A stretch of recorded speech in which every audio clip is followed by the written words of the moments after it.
চলো এবার নামিয়ে নিই। দেখতেই পেলেন কত সহজ আর তাড়াতাড়ি তৈরি হয়ে গেল, খেতেও কিন্তু অপূর্ব স্বাদের হয়। তো চলুন এটা আমি নামিয়ে নিই। আর আমি দেবশ্রী, আমার চ্যানেল দেবশ্রীতে সকলকে স্বাগত জানাই। আজ আবারও একটা রেসিপি নিয়ে চলে এসেছি। আজ করব উচ্ছে দিয়ে চিংড়ি মাছের চচ্চড়ি। তো উচ্ছে চিংড়ি মাছের চচ্চড়ি করার জন্য এখানে বেশ কিছুটা আমি উচ্ছে কেটে নিয়েছি, একটা টমেটো, দুটো পেঁয়াজ মিডিয়াম সাইজের, আর একটা আলু। আর চিংড়ি মাছটা আমি নুন দিয়ে আগেই ভেজে রেখেছিলাম।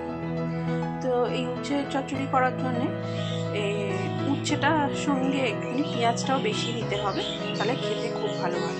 তো চলুন বাকি যা যা লাগবে আমি দেবো আর আপনাদের সঙ্গে শেয়ার করব। কড়ার মধ্যে তেল গরম বসিয়ে দিয়েছি, দিয়ে দেব কালো জিরে ফোড়ন।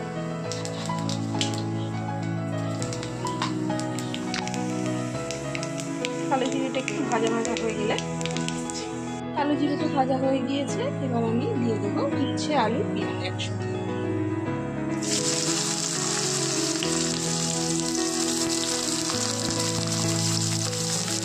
এই রেসিপিটা অত্যন্ত সুস্বাদু খেতে হয়, আর অনেক সময় মুখে অরুচি থাকলেও কিন্তু সেটা সারিয়ে দেয়। আর দুটো নুন দিয়ে দেবো, খুব ভালো করে উচ্ছেটা ভেজে নেব। এমনভাবে ভাজবে যেন ভাজতে ভাজবে অর্ধেক সিদ্ধ হয়ে যায়।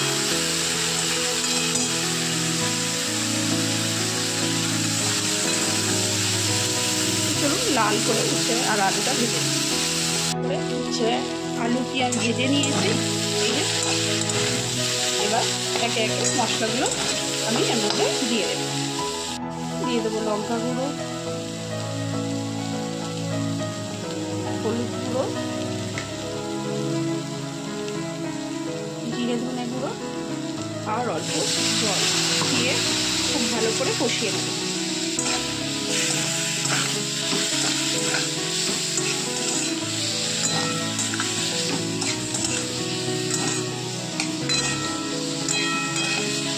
চলুন ভালো করে কষিয়ে নিয়ে আসছি।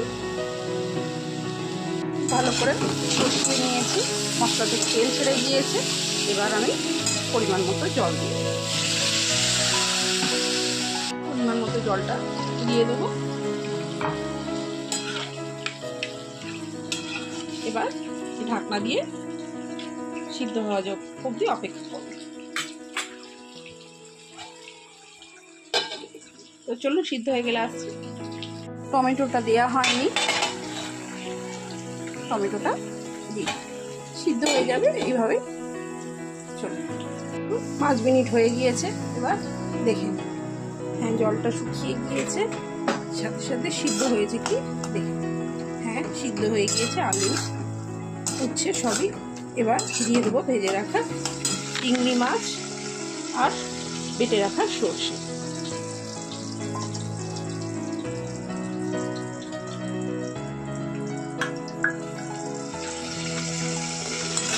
আর বেশি সময় লাগবে না, আর 2 মিনিট রান্না করে নিলেই হয়ে যাবে। তো চলুন 2 মিনিটের জন্য ঢাকনা দিয়ে রান্না করে নিই। হয়ে গিয়েছে, একটুখানি কাঁচা সর্ষের তেল এর মধ্যে আমি দিয়ে দেবো, দিয়ে আরও 1 মিনিট ঢাকা দিয়ে রান্না করে নিলেই তৈরি হয়ে যাবে আমার উচ্ছে দিয়ে চিংড়ি মাছের চচ্চড়ি। চলুন 1 মিনিট হয়ে গিয়েছে, এবার আমার উচ্ছে চিংড়িও হয়ে গিয়েছে। চলুন এবার নামিয়ে নিই। দেখতেই পেলেন কত সহজ আর তাড়াতাড়ি তৈরি হয়ে গেল, খেতেও কিন্তু অপূর্ব স্বাদের হয়। তো চলুন এটা আমি নামিয়ে নিই। তৈরি হয়ে গেল আমার উচ্ছে চিংড়ি চচ্চড়ি। তো রেসিপিটা কেমন লাগলো অবশ্যই কিন্তু কমেন্ট করে জানাতে ভুলবেন না। আর রেসিপি সম্পর্কে কিছু জানার থাকলে সেটাও কমেন্ট করবেন। নতুন রেসিপি কিছু জানার থাকলে তার জন্য কমেন্ট করতে হবে।